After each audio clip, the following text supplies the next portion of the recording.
Good morning, AO Division. This is Cheryl Cook, CAPOM, and your Division President. I said I wasn't going to provide a monthly video update, only when I had something to update you on, but you've told me through your many comments and suggestions that you are enjoying these videos, and there's probably something I could always update you on each month, so we'll see how it goes. If you don't see a video from me one month, you'll know all is quiet in IAAP. The first thing I want to bring to your attention this morning is the second Pathways to Excellence criteria. By October 1, all chapter presidents or their designee should forward the chapter's annual meeting calendar to our division president-elect, Teresa Tidwell, CAPOM.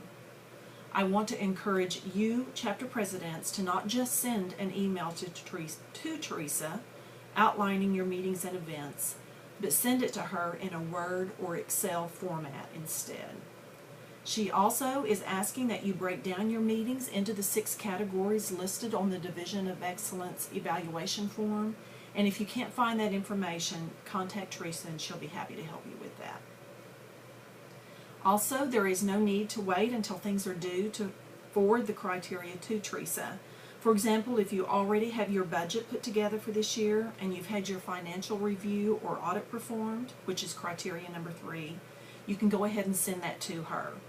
Likewise, for developing or updating your business plans, which is criteria number 4, holding a membership drive, which is criteria number 6, or holding new member orientations, which is criteria number 7. There's no reason to delay sending those in. And speaking of the chapter annual meeting calendar, the division officers and I have already been invited to the following chapter meetings to present our succession planning presentation. We will be visiting the Bartlesville chapter on October the 9th, a combined meeting of the American Fidelity and Oklahoma City chapters sometime the week of March the 11th next year, and the Central Arkansas chapter on May the 15th. We're looking forward to getting out and visiting our chapters and seeing all of you.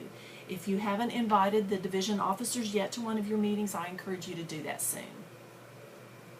Remember, if you have any questions concerning Pathways to Excellence or its criteria, contact Teresa and she can help. As I announced at the Division Education Forum last month, all 7 of our chapters attained Chapter of Excellence for last year, so it is our hope that you keep that momentum going. The current membership total for the division is 228, which is down from 230.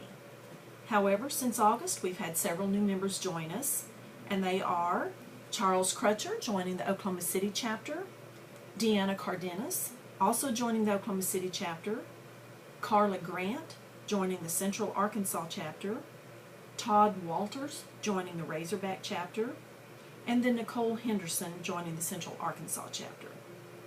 We're so glad that you've decided to become a part of a local chapter and IAAP as a whole, and I hope that you will help me welcome these new members when you see them at your chapter meetings or events. To the 42 people who attended the Division Education Forum in August, thank you. We also appreciate those that took the time to respond to our survey. It was apparent through your comments that you thoroughly enjoyed the leadership breakout sessions that Friday evening, and we're glad that you did. You apparently want to see that to continue, so President-elect Tidwell will be taking that into consideration as she thinks about next year's Education Forum, so stay tuned. I would now like to take just a moment and respond to several questions and comments that were posed by some of you in the survey. Several of you commented that you weren't aware of having received a registration gift that weekend.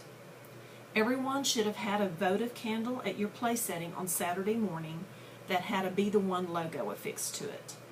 Those were personally made by Teresa Tidwell, CAPOM, so be sure and thank her the next time you see her.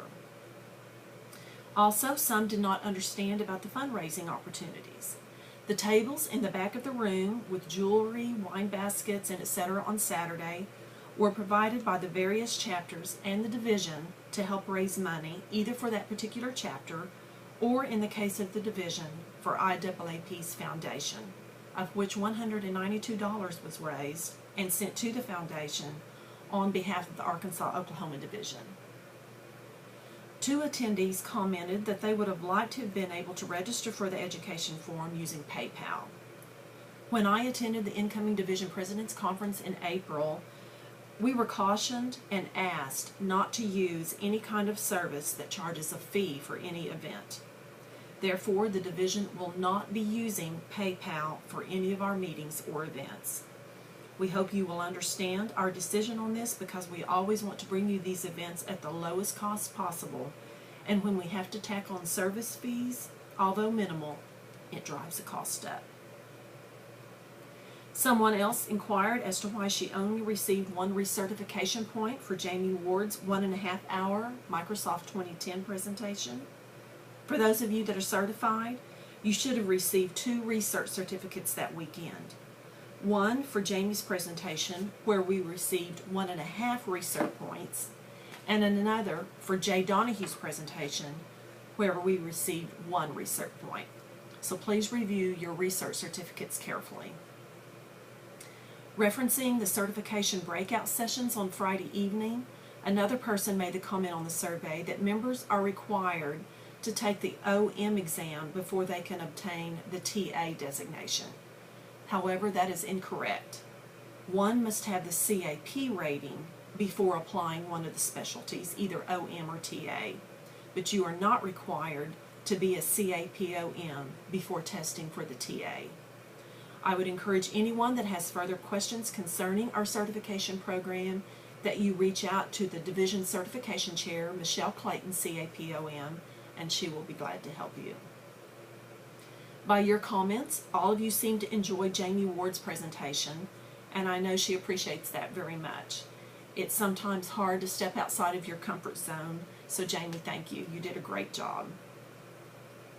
The survey results also reveal that everyone enjoyed Jay Donahue's presence and participation in the Friday evening sessions, as well as spending all day Saturday with us. He's a very busy man and has definitely hit the ground running since joining our headquarters staff, so we appreciated him coming. Apparently you did too. The comments were very favorable, and at his request, we will be sending a copy of the survey results to him. When I got home that Saturday evening, I sent Jay an email thanking him for coming that weekend, and he sent me an email back saying, and I quote, "I was incredibly impressed with the organization, content, and overall professionalism that was exhibited this past weekend. You are to indeed be commended for having put on a very educational forum," close quote. For me personally, thank you for making him feel welcome. As division president, it made me feel very proud that we had made quite an impression on our new executive director. The entire survey results have been posted under the Division Education Forum Resource Library on the Division website, but all in all, out of the 27 responses to our survey, 63% of you felt that we had met your expectations, and 37% said that we had exceeded your expectations. So thank you very much. The division officers spent a good portion of our time at our board retreat at the beginning of the year, and many emails afterwards working out the details for this education forum so that it was relevant and interesting. So we're glad that you enjoyed it.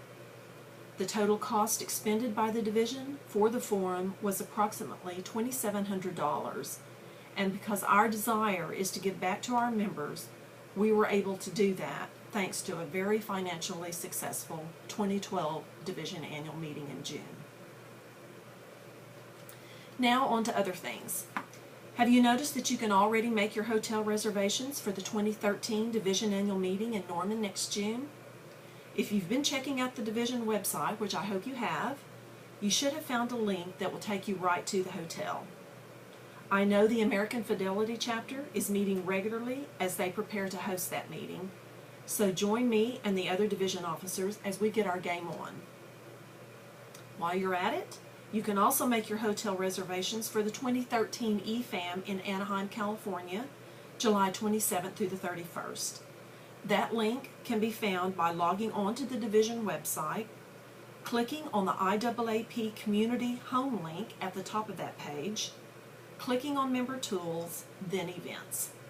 There you will see on the right-hand side of your screen a link for the Education Forum and Annual Meeting. There is another link to the hotel located on that page where you can make your reservations. Also on that same page, you'll see information on the 2013 Futures Conference, as well as the Technology Education Conference also being held in Anaheim. Hopefully by now you can see that all these websites are packed full of information. You just have to look for it sometimes. I hope everyone is checking out the monthly blogs by the other division officers and me. We do this for your benefit, not our own. So please check those out sometime around the first of each month. Even if you have subscribed to the Arkansas-Oklahoma Division e-group, you won't be notified of those postings each month. You have to actually go out to the website. And again, if you are not checking the website out often, you're missing out on a ton of information. Wow, there was more to update you on than I initially thought. Thank you for your comments and suggestions to me for these little videos. I'm always receptive to hearing from you. I hope everyone has a great weekend, and so long for now.